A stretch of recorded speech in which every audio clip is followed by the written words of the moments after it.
रहमतुल्लाहि व बरकातहू। दोस्तों, आज मां आवाज़ जे साम्हूं पीर सरदार रहबर रोज़े धणी रज़ियल्लाहु तआला अन्हु जी किताब ज़िक्र जो तरीक़ो ऐं फ़ज़ीलत उन जे बारे में कुझु ॿुधाईंदुसि।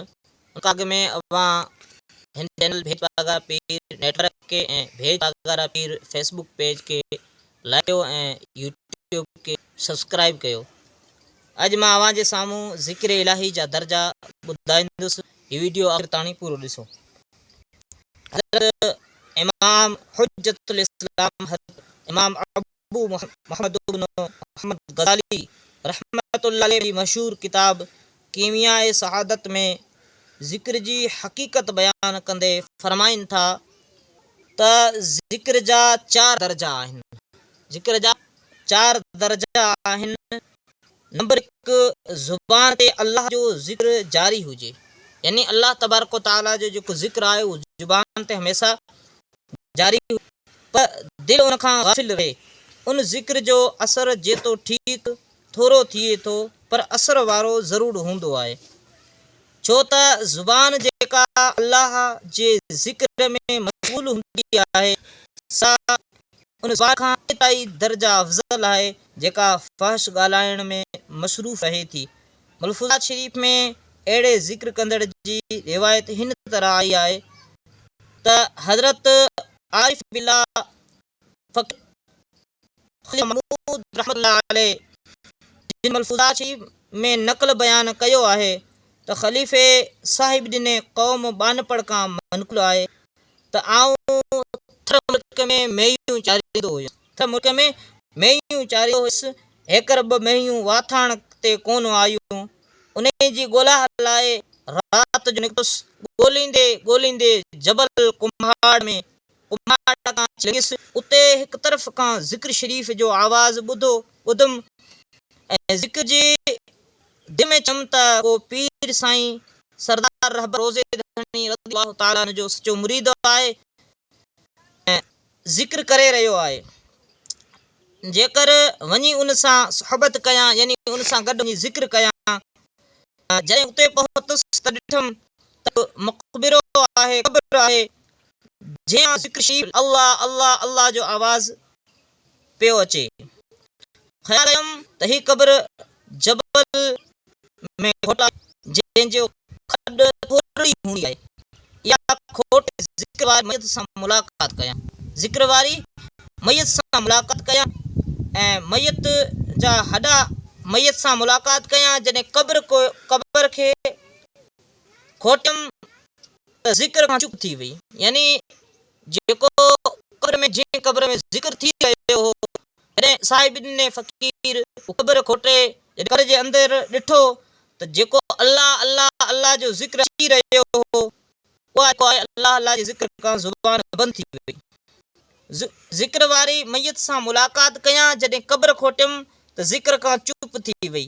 ॾिठमि त मयत जा हया पिया आहिनि। मां लजी वई क़ब्र ठाहिण लाइ तयारु थियुसि, यानी जॾहिं क़ब्र खोटे करे क़ब्र में जॾहिं पहुतुसि मयत ताणी त ॾिठो त क़ब्र में सिर्फ़ु जेको आहे हॾा पिया आहिनि। जेको मयत हुई उहा चुप रहिजी वई, यानी ज़िक्र करण सां आवाज़ जेको अची रहियो उहो बंदि थी वियो।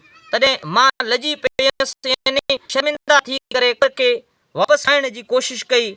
वरी क़ब्र ठाहिण लाइ तयारु थियसि त एतिरे में मयत जे मथे मां आवाज़ अल्लाह अल्लाह जो बुलंद थियो।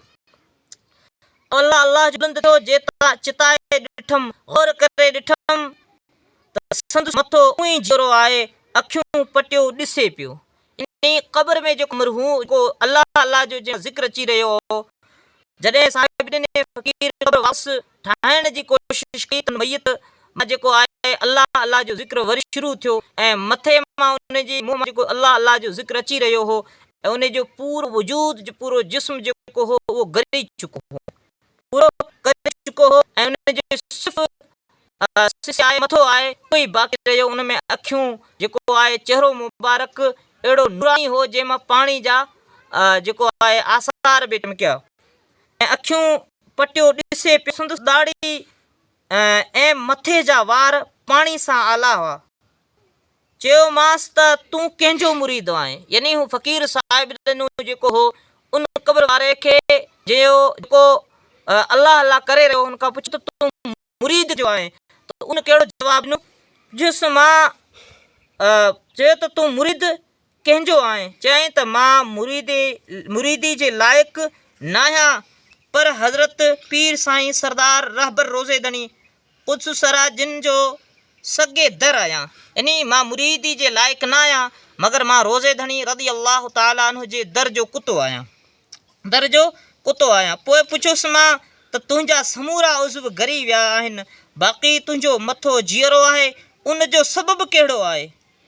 चयईं त बेअदबी जे पारां, छो त असांखे मुर्शिद करीम फरमायो हो त ज़ुबान सां ला इलाहा इल्लल्लाह चवंदा कयो ऐं दिलि में उन जी माना ईअं सम्झो त अलाह साईं अज़ा इस्महू का सिवा का शइ नाहे। यानी पीर सिंह सरदार मुर्शिद करीम फ़क़ीर खे फरमायो त फ़क़ीर जॾहिं बि ज़िक्र कयो त ला इलाहा इल्लल्लाह जो माना मतिलबु जेको आहे दिलि ऐं दिमाग़ में हाज़िर रखो। ऐं जॾहिं उहो मां ज़िक्र कंदो हुउसि,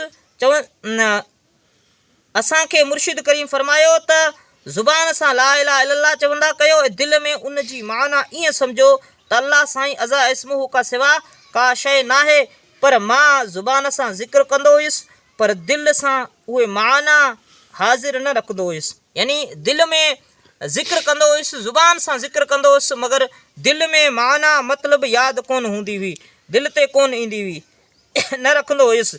उन ई करे मथो मुंहिंजो जीअरो आहे ऐं भुत ॻरी, बाक़ी हॾा वञी बचा आहिनि।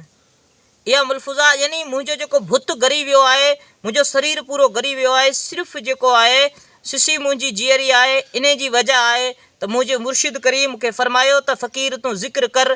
जॾहिं मां ज़िक्र में मशगूल थियुसि ऐं सिर्फ़ु अलाह अलाह ज़ुबान सां कंदो हुयुसि, ऐं मुंहिंजे शरीर में जेको जज़्बो जोश जेको हो उहो कोन हो, इन जे करे मुंहिंजो वजूद हॾा सभु ॻरी विया, मुंहिंजी सिसी आहे जेको ज़िंदा आहे, उन मां जेको अलाह अलाह जो आवाज़ु अची रहियो हो।